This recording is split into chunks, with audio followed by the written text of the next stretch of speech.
think of doing it for the rest of my life, it takes a lot of conviction and faith to do it. So becoming a monk is quite easy. I think it took me 15 minutes to become a monk. But being a good monk, I think that takes a lot. A good monk who sleeps little, who eats little, and meditates a lot. That it really takes a lot of mental stamina and endurance to do it. I've been helping out in various activities and Dharma centers, but it was only like 4 years ago that I started getting serious with the practice.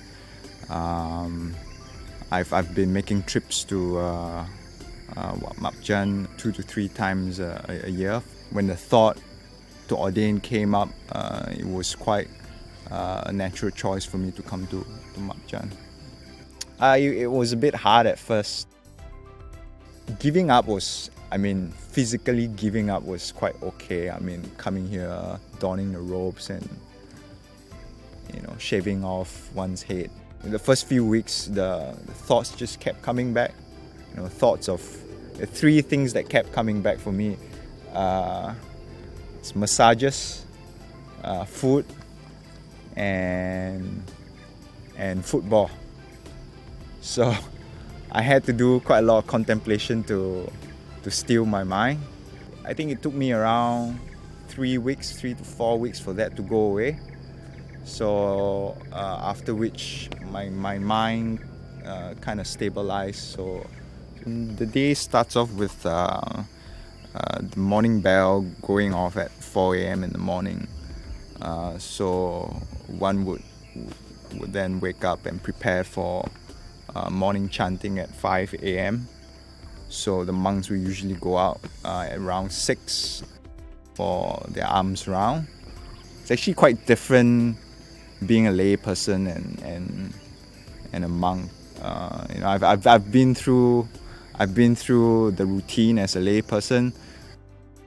It actually feels quite different, especially being a monk, going out on Pindapat.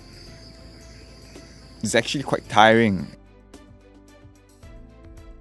The route takes around 1 to 1.5 hours, and by the time one gets back, it's really quite draining.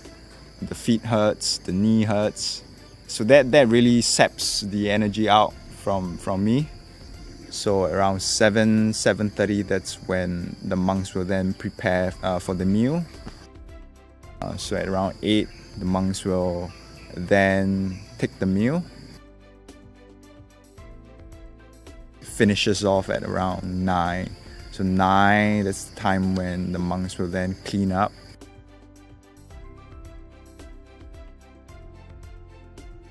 And at around 10, that's where we will usually do some chores. Either that or we go back to our kuti to clean up, do our own chores, or do some practice, or to get some rest. And then at around 3, that's where the bell goes off again, and that's when we have to do chores again.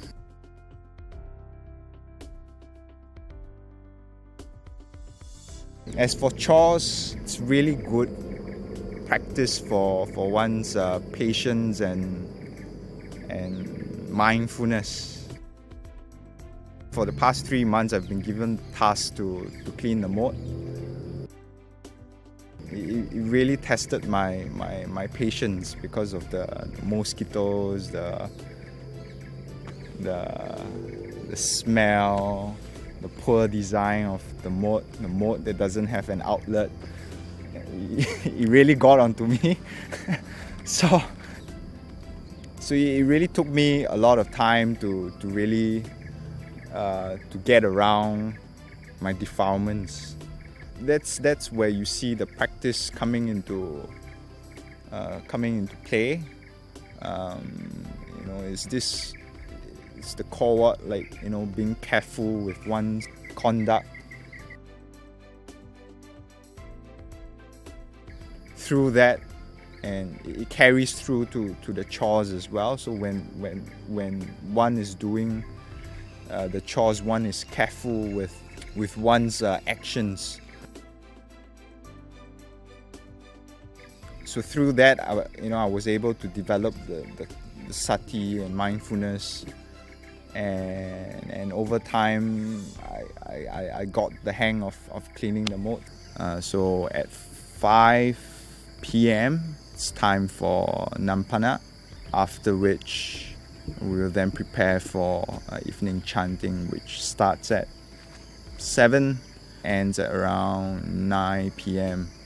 So after which one is free to either meditate more, sit through the night, or to get some rest and prepare for the next day.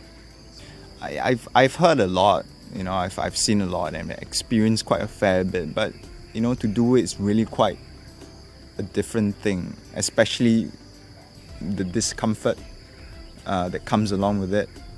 It's really quite different from retreats and being a lay person where the stay would be like just 1 or 2 weeks, because one would know that it's gonna end in a few weeks' time. As a monk, it's really draining, like mentally draining, because it doesn't seem to end at all. So the only way to stop is to really have mindfulness within and not let the mind run around. Ajahn Anan is it's quite special.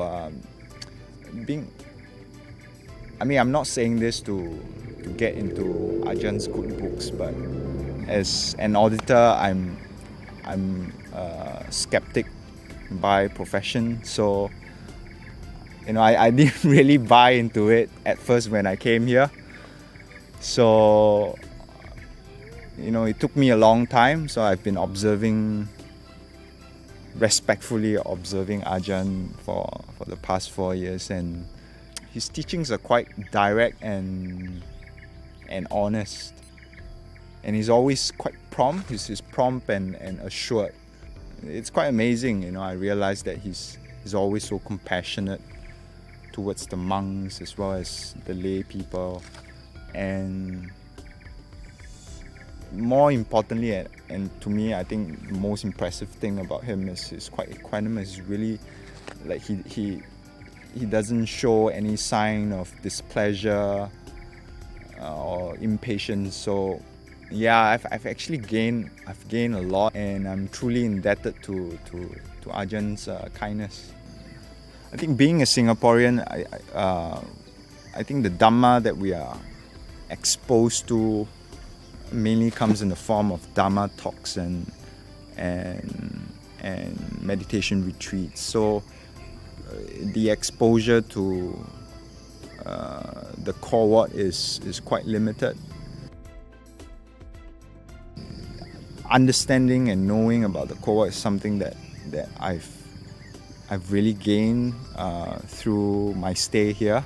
The core what really helps to cultivate mindfulness, and Ajahn keeps emphasizing on doing the minimum, going for morning chanting, going for evening chanting, going for alms round, doing one's chores, and invariably, just by doing it, one gains that level of mindfulness. This continuous practice that goes on over time, it really helps, and my level of mindfulness and concentration has never been this good. บันเจียเป็นไงบันเจียวันนี้เห็นนั่งรู้สึกอยากเข้าใจธรรมะหลายอย่างเห็นพยักหน้านี่น่าจะเข้าใจธรรมะหลายอย่างวันนี้เห็นนั่งไปพยักหน้า Wenjia seems to be สงสัยจะบวชไม่สึกไม่รู้ he seems to be nodding his head a lot, so I think he understands deeply into some Dhamma. อันนี้ผมเห็นธรรมะเยอะมาก And maybe with this he may ordain for a very long time. It's not sure. Not sure, Ajahn. The video conferencing really helps in developing one's faith and endurance as well, because to be there, to give up Friday evenings to attend the video conference is quite a sacrifice in the long run.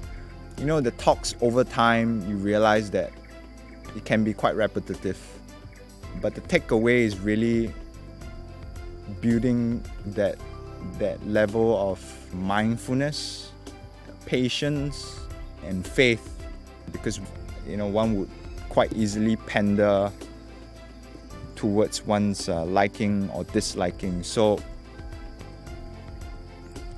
I think that has really helped. It's really like being in the monastery, attending the morning and evening chantings every day. So being away from Thailand and back in Singapore, I think that's the closest thing that we can get.